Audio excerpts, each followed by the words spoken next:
Welcome back to Drive Your Thoughts podcast. I'm your host, Master Coach Carrie Marshall, and it's time to go after those goals. Yeah, whether ready or not, life's coming hard, no breaks, no stop.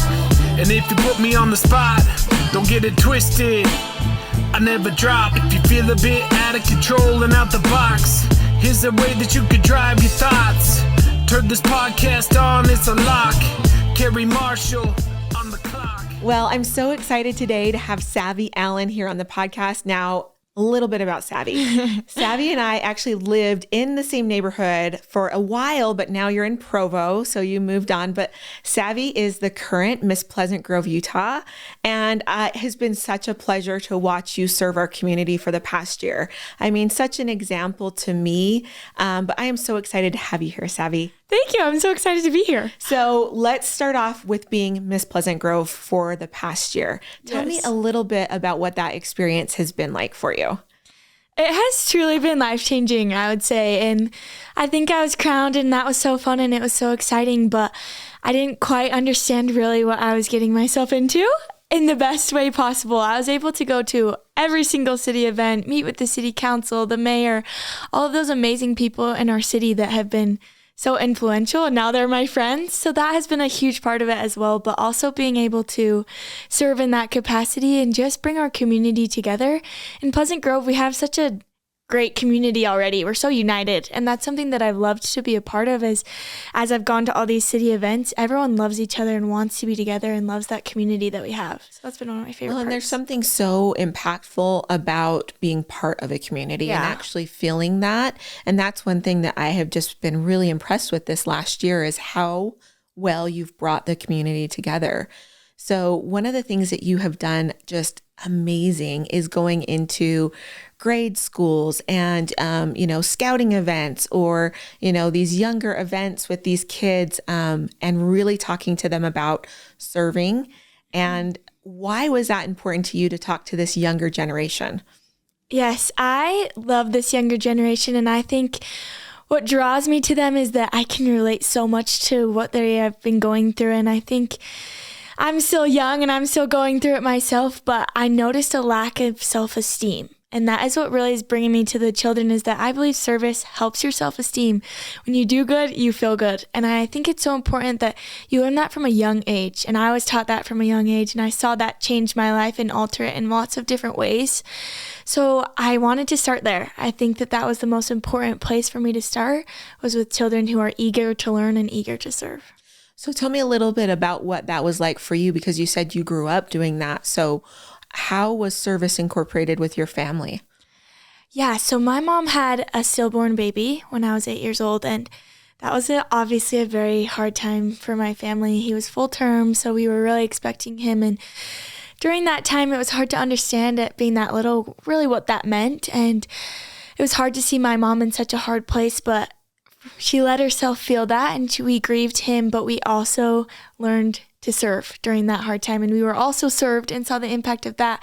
But I saw my mom pick herself up off the ground, truly, and go out and serve others. And I watched as that healed our family and brought us together closer as a family. So it all started there, is where my love for service really grew at that young age of 8, watching it heal my family. That's pretty amazing that at 8 years old, you could feel that. Yeah. And really be able to say, like you said, your family was getting service, but also going out and serving, and like how impactful that is. When you talk to these kids about self-esteem through service, what are some of the main things that you see happen for them as they do this? I think at such a young age, they don't really even see it in themselves, but I see the joy. And you know that light they get in their eyes when they're doing something good? I see that a lot. And a lot of times they'll say it out loud. They'll be like, I feel so good. I feel so happy. And I like to ask that question at the end of serving with them is, did you feel that? Like, did you feel that joy? Because then they can recognize it in themselves so that they'll want to continue to do that. Yeah, for sure. And you were able to come in and do a service with the girls in our neighborhood. Yes. And that was really fun for us to be able to, like you said, watch you be able to talk to them about it, but then to actually go out and do it. Yeah. Was so fun. And the thing that I noticed, because they were writing notes to people, is how authentic they are. Mm-hmm. They are just so authentic with what they're sharing and those sweet little notes and messages that they were sharing, where I thought, I don't think an adult could write these the way that they do. And that was like such a testament to me of like how well children serve from their heart. Yes, for and sure. How they just can like use those notes, and they're just saying the things like, I don't know you, but you must be struggling or something. Yes. Like I read one that said that. And then it was like, but just so you know, the struggle will be short and your love and feeling loved can be long. And I was like, what 9-year-old just wrote this? Yeah, it's so true. It was so amazing, but it was so much fun to see. So now throughout serving as Miss Pleasant Grove, you've not only gone in and served in, grade schools and things, but you actually have a service project. Yes. That is yours. So tell us a little bit about that service project, what kind of drew you to it and what you've been doing with it. Okay, yeah. I started a nonprofit organization called Project Shine, and the whole goal of it was to get our community serving once a month. So I do a different monthly service project, and I kind of get to pick what that looks like each month, which has been super powerful to be able to connect with different people. And I've seen it connect with different hearts as each month is for different people. So I have been excited to just serve in any capacity possible with our whole community. So each month is different, but they're all just as powerful. So tell me, how do you pick your monthly service? Like, how does that come to you? Yeah, a lot of research, honestly. And a lot of the times I look at large scale service projects that are being done in our state or in our country even, and try to do them on more of a local level. Like this past one, Utah was doing a food drive as a whole state of Utah. So I decided to kind of catch on to that and do it in our own city and create light packs for children in elementary schools that don't have food on the weekends or over spring break, or just don't have that being given to them all of the time. So a lot of the times it's just done on a smaller scale. And just like you mentioned, like spring break for us was just last week. And that is so important because so often we don't think about that. We don't think about what are these kids that are relying on school lunch and school breakfast and everything. What are they doing over spring break? And honestly, me and my mom hadn't even thought about this. This is kind of was a cool moment that it just happened to be this month. And when we went around to the schools asking who would need them, we walked into the first school that we had even wanted to talk to. And when we were talking to this lady at the front office, she just started to cry. And she was telling us that over spring break, they had 69 kids at their school that would not have food. And that was the exact amount of light packs I had been able to create. And just seeing the power that my community had. And so we were able to donate those all to that school. So for each right moment, I've been taken to so many different places where I truly have been led. So it's been awesome. That's incredible. And like you said, to have 69 done and be able to just say like, here it is, like we've got you covered is pretty incredible. Yeah. So tell me a little bit about your favorite out of all the months. I know that you probably have different things, but is there something that has really touched you through those monthly services that you like can remember? Absolutely. Obviously, every single one at the end, I'm like, that was my favorite. But December was a really special one. And I have done a lot of work with refugees. I've done a couple with them. And I've really been able to connect with some of them and truly make friends. And so in December, my heart was touched to do Christmas for refugees. And not all of them celebrate that holiday. So any holiday that they celebrate, I wanted to give them that gift. And so I took it was an ambitious one, but I was like, I'm going to bring Christmas to 140 families at Bud Bailey Housing Connect in Salt Lake City. And at first, my mom was like, you're crazy. Like, how's this possibly even going to end up working out? And slowly and surely, every day of December, I gathered these gifts. And when I say my house was full, I'm not exaggerating. Like, full to the brim of toys, cleaning supplies, all the things that these refugees were needing at this time. And as we were able to gather all these things, we were in shock. I remember standing in Walmart and looking at my Venmo, and I literally had tears coming down because I had over $4,000 going to these refugees in my Venmo. And I didn't even know quite what to do with it. I was so surprised. But we were able to go there on December 23rd, right before Christmas, and throw a holiday party for these refugees. And there was this one cute little girl that kind of followed me around throughout the whole thing. And there was like friendship bracelets. So we made a friendship bracelet together and all of these different things. And then I had the opportunity to give her her gift. So I was searching through them all, being like, okay, which one is going to be the best one? Like, she's my friend. I want to give her this one. And I searched through them all and I found one that had like a My Little Pony and a stuffed animal and all these things. So I gave it to her. And she was so excited to unwrap all of these presents, of course, and these gifts. But she pulled out this purple Minnie Mouse blanket and she looked at me and she told me that for the first time that night she would sleep with her own blanket, and that her and her 9 siblings slept on the floor of their apartment and they shared 2 blankets. And so she was so excited to receive this blanket. And I remember sitting there in that moment just in awe of this 8-year-old girl who had been through so much, who had come from a different country with her so many siblings, and her dad was left behind, and she was able to tell me a little bit about her story. And then I'll never forget this moment looking out the window. She had come all alone to this holiday party, no family, nothing. And she walked away with her bag full of her gifts and her blanket in one hand. And I watched her out the window, cute little walk. She had like a little bounce walking away from me, and just realizing that that blanket was going to be the first thing that she had ever slept with on her own that night. And so that was a really powerful moment for me, that I truly was able to see the impact that my community was having. So, Savvy, I know that so many people want to serve. Yeah. But then a lot of times it stops there. Yeah. It stops with like, I want to, but how do people get past that? How can we as adults, kids, whatever, really start to find like not just that like desire to serve, but then the action that comes behind it?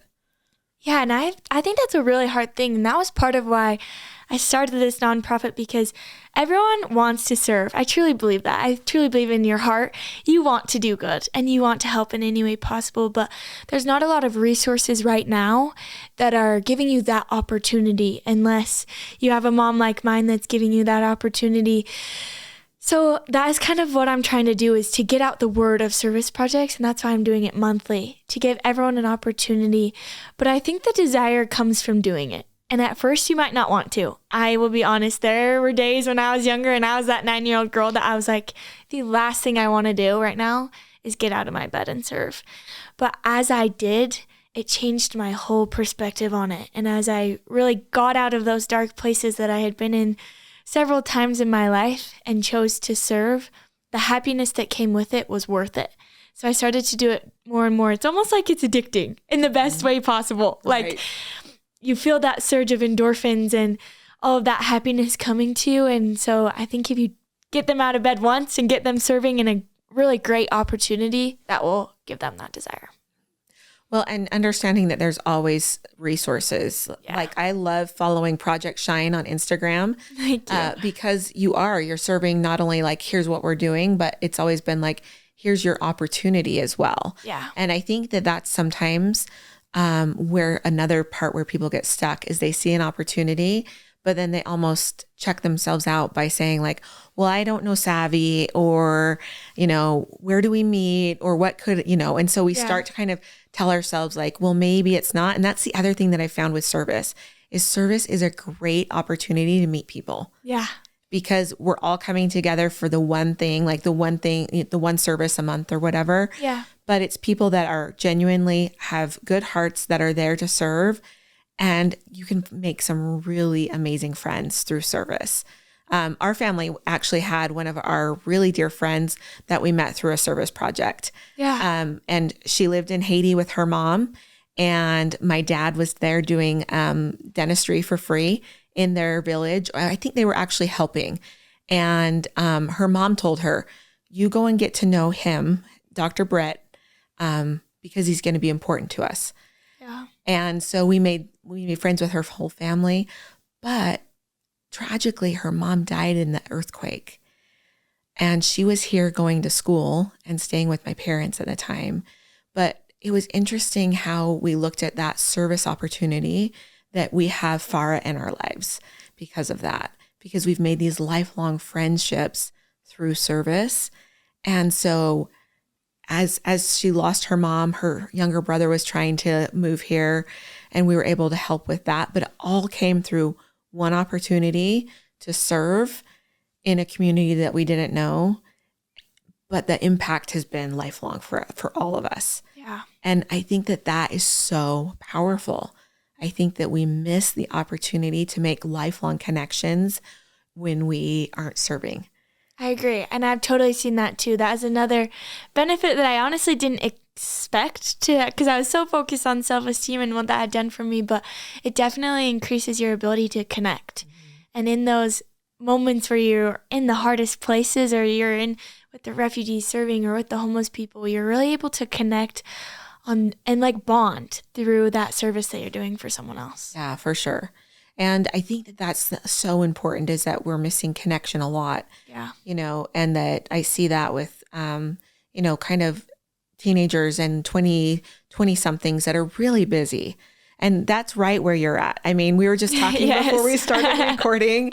Savvy, you're going to school. Yes. You're going to esthetician school at the same time. So you're attending BYU. Yes. And you're going to esthetician school at the same time. And you're serving as Miss Pleasant Grove. There's a lot of things that you could say is like, oh, I'm too busy to do this. Right. So why do you think that that continues to be something that you come back to? Honestly, it's that my drive for passion and my passion for serving has been so lifelong. And it's always been a priority in my life, but even more as Miss Pleasant Grove, as I've seen the impact.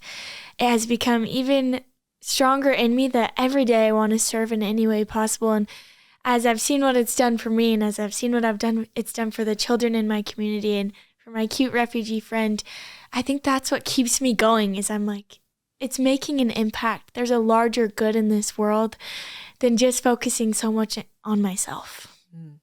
I wish that everybody could come to Pleasant Grove, because I do believe that there are several different areas and things that Pleasant Grove does to create that community feel. Yes. And one of them is using Miss Pleasant Grove, Little Miss Strawberry Days, really using the children and the teenagers in the community to help bring community together.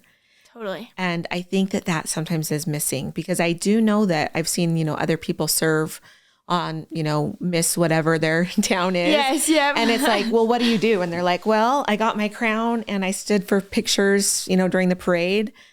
And that kind of, it ends there. Yeah. So do you think that it's part of just you personally, or the community kind of involving, or a little bit of both, that has created such a good impact even for Miss Pleasant Grove, and how that is used?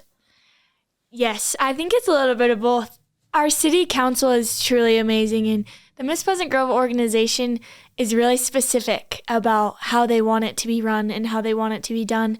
And I think that's important, is that there's a set standard for Miss Pleasant Grove as she serves, that it's not all about the crown. In fact, that is a super fun part of it. But a lot of the serving that you do is done without the crown. And a lot of it is down on the ground with the little children that look up to you for a different reason. And I think that that has been made pretty well known in our city. So yes, I think it's a little bit of, my desire was to serve. That is why I was doing Miss Pleasant Grove. It never was for the crown. It was to have the opportunity to serve. And it does give me a platform, and it does give me an opportunity to go to places that I couldn't have gone before, for sure. But I think the intent of Pleasant Grove is to have someone that serves. Mm-hmm. And so if anybody is out there thinking for themselves, okay, well, I don't live in Pleasant Grove, maybe my town, my city isn't that involved, what would you say to them that could help them just get a little bit more involved with their city or their community? I've learned this year, I thought I was a large part of my community. I was on the drill team in high school. I went to a lot of city events, but serving as Miss Pleasant Grove, I've gotten lots of invitations to events that I didn't even know existed. So I think doing your research, like there's a lot of events usually going on in every city. And I've talked to queens from other cities who are my dear friends that are also really busy doing their city events. So look into your city and see what events they do have to offer and go to them. Get people to come with you, because the larger you can make those events, the better they will be. And so I think that's the best way to do it, is to show up, even to just one event. And as you slowly show up to more and more, you'll get more into your community. I love that, because I do think that those events, I think that sometimes people see them, even maybe on like we have a newsletter that comes. Yeah. Like you'll see them and you'll be like, I don't know what that is. Right. But I've never not, like when I've shown up, I've always had a good time. Yeah. And maybe that's just because I come wanting to have a good time. Right. But it's true. It's like the more people that are there, the more fun it is, the more that I connect with different people, the more people I get to meet. Just based on what the event is. So I love that that's a starting point for a lot of people. Yeah. Because it's not like go and run for city council. It's like, right. It's like, please just come and get to know the community through the events that the city's hosting. Yeah. You just have to show up. You just have to show up. You don't have to do anything but show up. Yeah. Yeah. So let's talk a little bit about Project Shine after the crown. Okay. Because April 22nd, I think there's going to be a new Miss Pleasant Grove. Yep. So exciting. And this is going to be the 100th Miss Pleasant Grove. Yes, the 100th. It's so crazy. That is so crazy. Yes. That would be the same year that Disneyland started. Oh my gosh. It's the 100-year Disneyland. Is it really? Too. It is. Yeah. That's awesome. Yeah, that's crazy. So Disneyland and Miss Pleasant Grove have been going on for the exact same amount of time. That is wild. I didn't know that. So what does your project look like, your nonprofit, after you are done serving? It will for sure continue. I think it will obviously be on a little bit of a smaller scale. It is a nonprofit, and I did that for the reason that I could take it with me for the rest of my life. And it's hard to find a balance of continuing to do it on such a wide level and also being respectful of the next queen and what she is also wanting to accomplish in our city. So I think my plan as of right now is to do 2 large service projects a year instead of 12, to just hone it down to maybe one at the beginning and one at the end, and then continue to share those ideas on social media, because I think that is the most important part, even if they're not my own. Right. Doing my own research and putting those ideas out there for other people to go to, as well as obviously me, but continuing to do it in just a slightly different way. I love that. That's so great.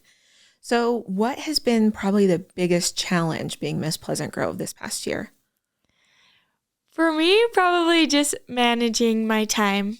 I am a person that loves perfection. I want to be perfect in everything that I'm doing, which is obviously unattainable, but I like to do things well. And so managing my time with all my different service projects, my 2 different schools, and also being normal and having a normal social college life. But I've really learned to write lists and have a calendar written down. But other than that, it's just been a year full of blessings. And so in those moments where my days are full from 6 a.m. to midnight, I just remember the blessing that it is to be doing what I'm doing. Yeah, that's really cool. And as you were Miss Pleasant Grove, you were also transitioning from like, okay, I graduated from high school. Yes. And I'm going to be living on my own, Right. So that was a lot to be going through. Yes. As you were serving as well. How do you find that, kind of sharing those type of things with others, your own age? How has that helped kind of connect you with kids your own age? Yeah, it totally has. And it's been cool because sometimes when you share service, there's a line where you don't want to cross where it sounds like you're bragging, but you also want people to be involved. And so at first I shied away from it and kind of kept that more to myself but I learned throughout my year as I shared, all my friends wanted to come. Like they wanted to be there and they wanted to support me. So it's been cool to see that I wanted to hide it and I wanted it to be this close part of me. But as I've shared it with even people my own age, they're like, wait, I want to be there. I want to come. I want to support you. I want to serve. And so that has been awesome to see. Well, and once again, I think that age group, when you're going off to college and you're wanting to find that new group of friends, right? Yeah. You're wanting to find kind of new people and experience new things. And once again, service is such a great time for people to come together and be like, I don't know anybody here. Like, what a great opportunity for me to get to know different people from different areas that maybe I wouldn't have met before. Totally. And it brings so many different people together because I feel like a lot of the time you draw to people that are super similar to you. They play the same sport, you read the same books, whatever it is. But when you come together to serve, you're connected on something you all relate to, even if you play a different sport or go to a different school, whatever it is, you can connect on that. And so that's where the friendship begins. I love that. And it's such a different thing to connect on. Yeah. Right. It's such a different thing. Like you said, instead of just like, oh, we both play this one sport. It's like, oh, we both love or are passionate or want to serve this type of person or community. Right. And it really does create a different connection than it would before. Yeah. It's a deeper meaning, something deeper inside of you, a part of your heart, honestly. Yeah. So tell me why 2 schools at once. I'm really interested about that. I love being busy. I love all of those things. And ultimately it came down to I couldn't decide. I got into BYU, and that had always been kind of a dream of mine. And throughout high school, I'd worked really hard to get good grades. And so it felt kind of like a waste of such an amazing opportunity to go to an amazing school with amazing people. But I also have always been passionate about being an esthetician. I have 2 sisters in the beauty world, and I've watched them grow and flourish in that. So I wanted to combine them both.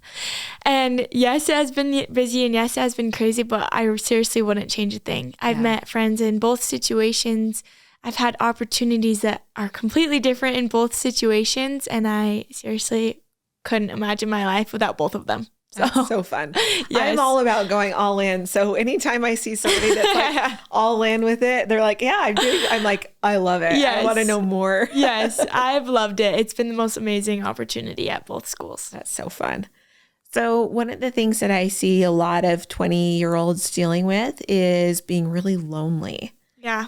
Like so much. They're just lonely and they feel like they aren't connecting or that they can't find where to make friends.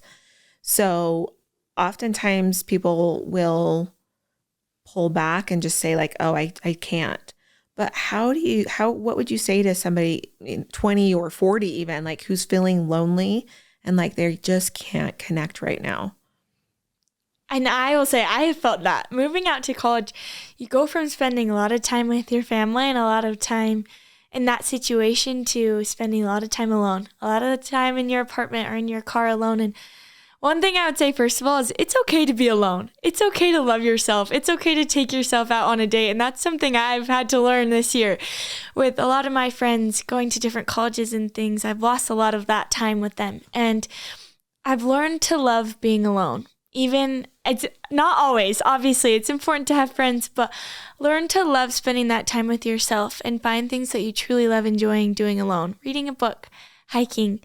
But on a different level of making those connections, I think it really comes down to putting yourself out too. And I always tell myself, 20 seconds of courage. That's all you have to have. Walk up to someone, because I guarantee everyone around you is also feeling that same exact feeling of being in a crowded room and feeling completely alone. That is a very common feeling for all of us. So being that person that is willing to walk up to someone and say, hey, what's your name? And it's as simple as that to me. When people walk up to me and say that when I'm feeling alone, I'm like, oh my gosh, thank you. I'm like, hallelujah. Somebody finally is willing to talk to me. Yeah. So I've learned to try and be that person, to look around the room and be like, okay, that person is sitting alone. They probably came alone. They were probably really nervous. They probably still are. I'm going to walk up to her. I'm going to say hi. I'm going to ask her what her major is. It just is that simple to me. Yeah. I always say, act like you're the host of the room. Yeah. Because if I'm hosting, I'm always like looking around, trying to figure out like, what is everybody doing, you know? And same thing, I will instantly find somebody that I can go and talk to. But if I'm hosting, I'm always like, oh, hey, how are you? What are you doing? And it is the most fun thing that I've learned in the last decade that I've been doing it of bringing that energy. It's a loving energy. Yeah. And when you can be the loving person in the room, it doesn't matter if, you know, you are feeling a little bit nervous or you did come by yourself. I'm always like, walk in, I'm like, I'm hosting. I love that. That is such a good perspective to have. It's just a great energy to bring. Yes. Because even the person, you know, when I've done it and I've been like at a friend's party or whatever, they're always like, thank you so much for taking care of my aunt. That was and I'm like, oh yeah, you got it. You know, because who doesn't want to have more of that loving energy in a room? Yeah. And who doesn't want a conversation with even a stranger? Right. It just makes you feel less alone. Well, and the one thing, my brother was on the podcast and we were talking about it and he said, find something that you're just absolutely interested in. And so like I listened, I was at a party with him and he was like talking to another guy with a floral shirt. He's like, you have a floral shirt. I have a floral. Where did you get yours? Yeah. And then they were hugging by the end of the night. And I was like, That was so random. And Yes. he's like, it doesn't have to be hard. No. He's like, I'm fascinated by people. And he's like, so I see anything. And I'm like, hey, oh, you're the guy that had that car out there. Is that, did you refinish it or whatever? He's like, it's such small things. Yeah. And I'm always just like, that's what it is. It's the be interesting and be loving. Yeah, totally. And it can be surface level. Like a lot of the time, that first conversation is going to be, what's your name? What do you like to do? Whatever it is. But those are what begin that connection of getting deeper and deeper. Yeah. So what are some of your goals that you have in the next couple of years? A lot is ahead for me. I'm super excited about the next couple of years of my life. My main goal is to ultimately own a wellness center of some sort with my esthetician license, as well as continuing to do Project Shine through that. So what I want to do is combine all the wonderful things in my life and own a business where people can come to first feel good about their outside and then feel good about their inside, because I think you need both. You need a balance of both in order to feel like your very best self. And I want to teach women that through service, you can find the very best version of yourself. Having seminars, having people come in to teach about the ways that they have found themselves through seminars or whatever it is. And then also helping them to feel beautiful on the outside so that we can have a balance of both. Because in the world we live in today, that's not going away. The beauty industry is not going away. So I want to make a healthier version of it and teach people the balance of both. Well, and like you said, I think that the outside is just as important. Yeah. But it is how we look at it and then how it is being taught to our younger generation and things like that. For sure. Where, like you said, it's like it can be a positive impact in your life. Yes. I love that. Yep. And like you said, to be able to combine the two, that's amazing. I know. I'm hoping it all works out one day. Still obviously figuring out the details. I'm still young, so but that is the ultimate goal. So with all of this stuff going on, you said one of the things was like even trying to get your social life. How do you fit a social life into 2 schools, Miss Pleasant Grove, like all of these things going on? I have turned school into my social life, in all honesty. And yes, I always for sure make time. I have one night a week. And sometimes that takes a sacrifice of maybe skipping out on homework and doing a little bit of extra the next day. But I found it important to let yourself have those moments, even in your busiest time, to find a way to have 2 hours to yourself. And that is ultimately what I've had to do. And then also going to school and making the most of it, talking to as many people as I can on the bus, meeting up with my friends for lunch on campus while we're doing homework. You just have to make the best of each moment you're in. And that's how I've been able to kind of just combine my worlds all into one. That's amazing. Thank you. That's so powerful though, because I think that sometimes we just think, oh, I can't have this because I'm doing that. And it's very black and white thinking. Instead of saying like, I want this and this, and what's the weird mesh in between of like all of it? Like you said, like we're going to go and do lunch, but we're also going to do homework. So like, come along if you want to. Right. Yeah. You just have to combine it all. Live in color. No more black and white. I love that. Okay. Well, one thing that I want to hear from your perspective is you have a really close family. And how old is your oldest sister? She's 25. So 25 down to 8. Yeah, I was going to say, I think you just turned 8. Yes. So how do you, from now being, older, how do you think that your mom and dad set you guys up to be so close?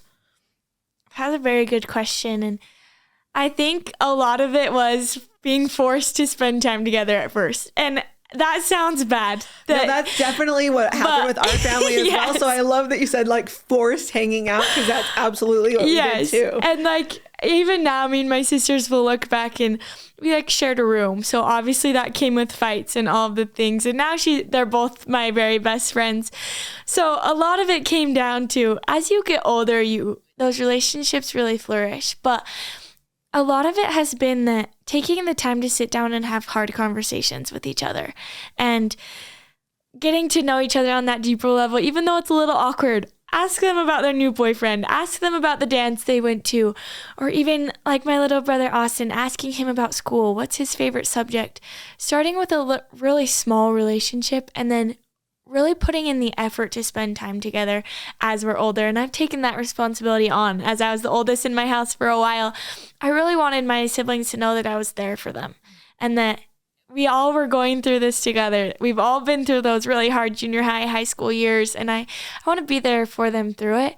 And I think my parents really taught me that because they were there for me. First, my parents were there for me, and then they would sit us all down and have those hard conversations as a family and tell each other when we were struggling. They would always tell my sisters when I was struggling, so they would come to me. They would come to me in my room when I was crying and sit down with me.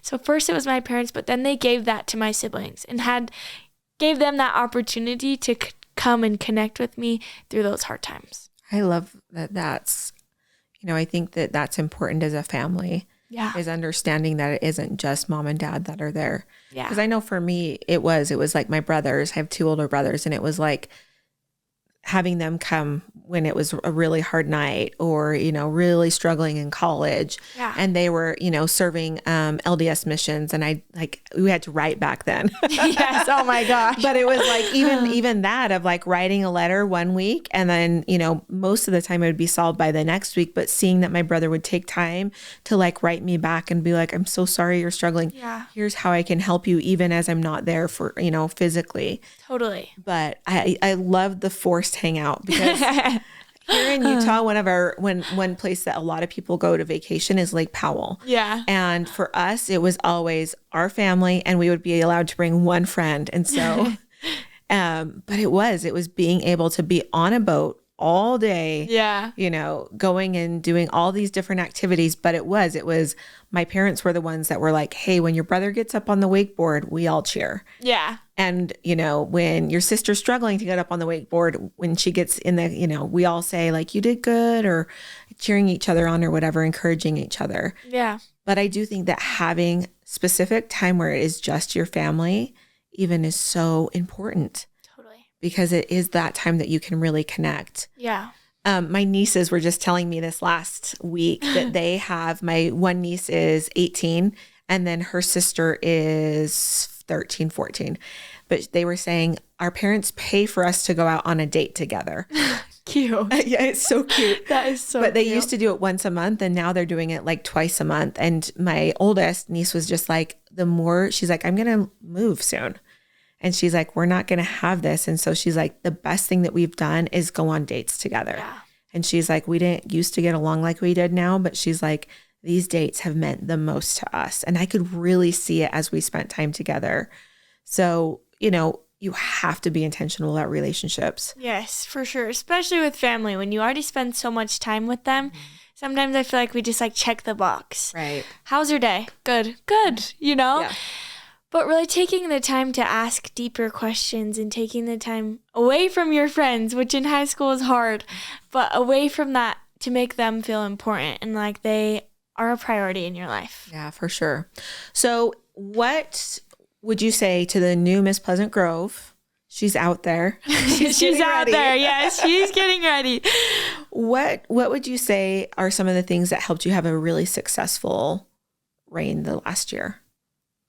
I think something my mom always told me growing up was, when you're in your home, do all that you can to feel good about yourself. Get ready, feel beautiful, and as soon as you walk out the door, forget yourself and think of someone else. And that has been something that I have kept with me throughout this whole year is you have this 1 year of service and you have so many opportunities. And if you're so in your head about everything you're doing and making sure everything is perfect, you're going to miss it.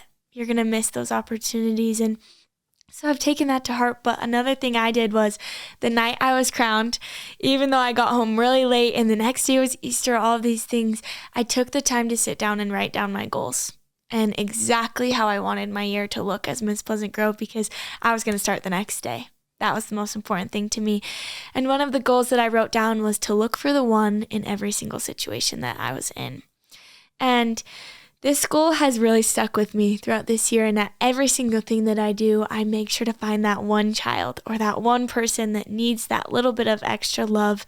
And that has made every opportunity important, even like city council events where I'm like, I don't really know why I'm here, but I'm here, And I've made them important, and I've made them mean something to me. And so at everything, I would go home and write down that one person. And I have this journal of all of these moments with that one person. And that is truly what I would say is have the best year of your life. Forget yourself, find the one, and take every opportunity to serve as if it's the most important one. Wow. When you look back at that journal of all of those small moments, how does that feel to be able to know that not only did you have those moments, but now they're documented? It's really special, and it's something I'll hold really close to me for the rest of my life. And a lot of the stories and a lot of the things that happened honestly feel pretty sacred to me. And they're not things I even share with my friends or my family, but they're just something that I get to hold close.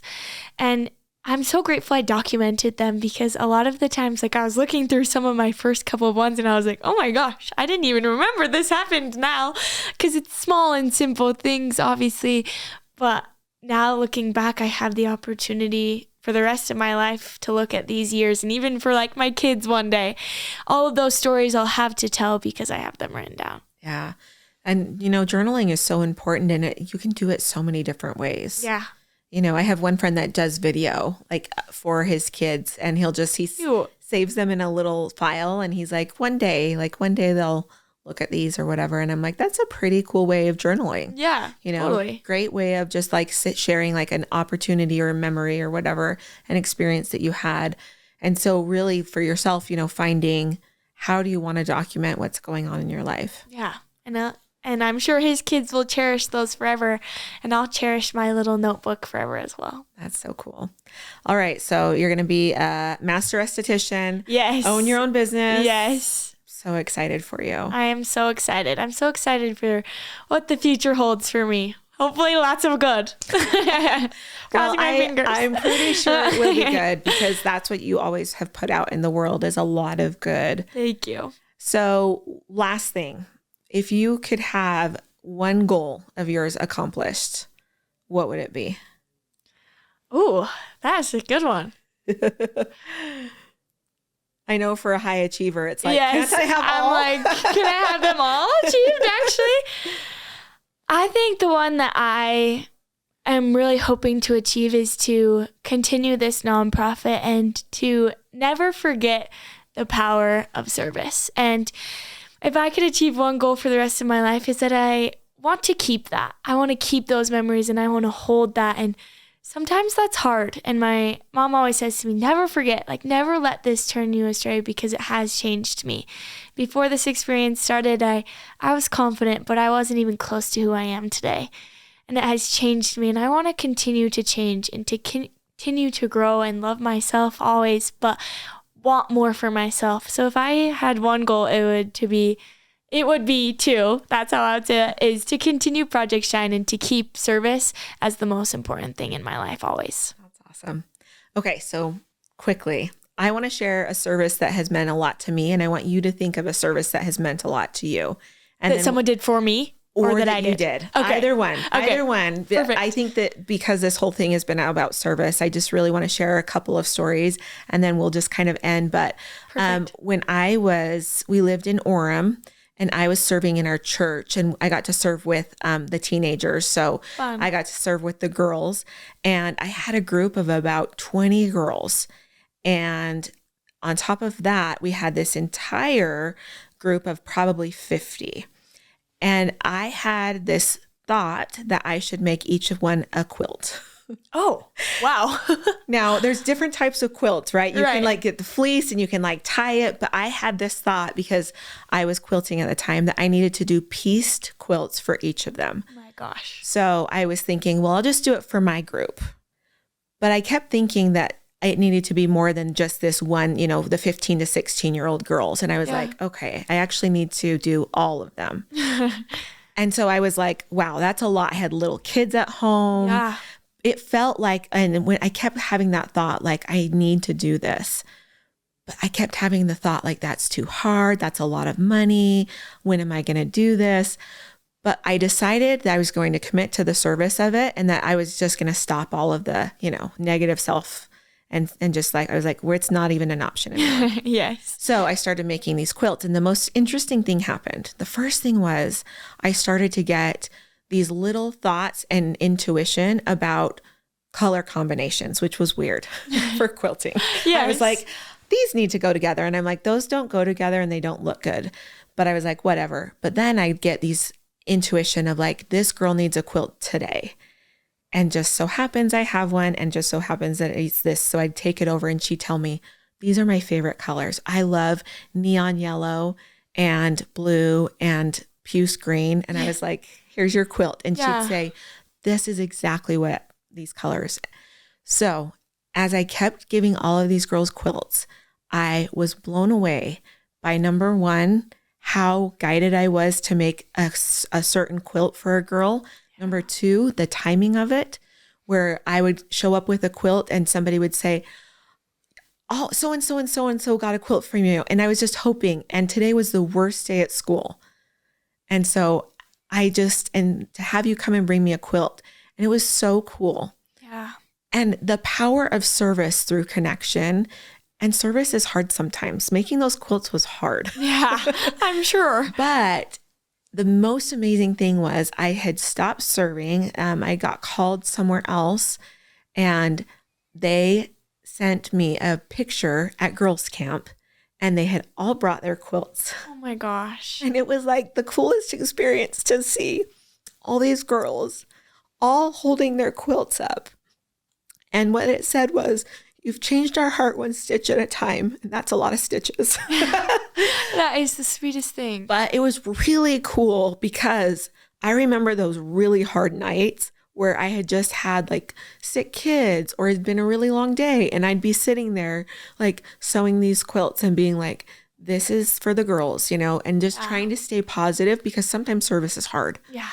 But I just wanted to share that because I think that sometimes we serve and we think about ourselves, but anytime I gave a quilt away, it was such a testament to me that was needed, and that those girls needed to know that someone cared about them enough to spend that time doing that. And I had one of my girls reach out to me on Instagram and show me a picture, and she said, I'm holding my baby with your quilt. And I was like, how cool. Yeah. Like my little young women, and now she's holding her baby with that quilt. And I was just like, hands down, I'll do that again and again. Yeah. And just that you took the time to like notice them and let them feel that love, and they're going to take that with them for the rest of their lives. And every time they touch that blanket, they can feel that love. And it's just so cool, and it was such a good experience for me to have. So I just wanted to share that because I think that sometimes, service can be personal, but it can also be, it can be an endeavor. Yeah. But when you can commit to it, I promise you that it's going to be worth the time and the energy that you put forth, even just for yourself. Totally. Okay, your turn, my friend. Okay, I have so many amazing stories, but this is for sure one of my favorites. And in January, I decided I wanted to do a service project for stillborn babies and their mothers. And obviously, because of my mom who had a stillborn, this one was really close to my heart. And this is why I had started this whole thing. So I kind of wanted to give back to that. And so my mom had received a memory box, and it's like a cute little box that's covered in like paper that's, like patterned paper.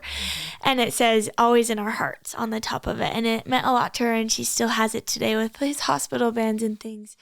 So in the month of January, I put together comfort kits for stillborn mothers, and I had lots of people donating. And then I came together with a bunch of women that I admired and loved, and we put these boxes together as women and talked about where they would be going and what the struggle that these women would have. And I had a lot of women who had come who had also had a miscarriage or a stillborn, and they were able to share the story of their sweet baby.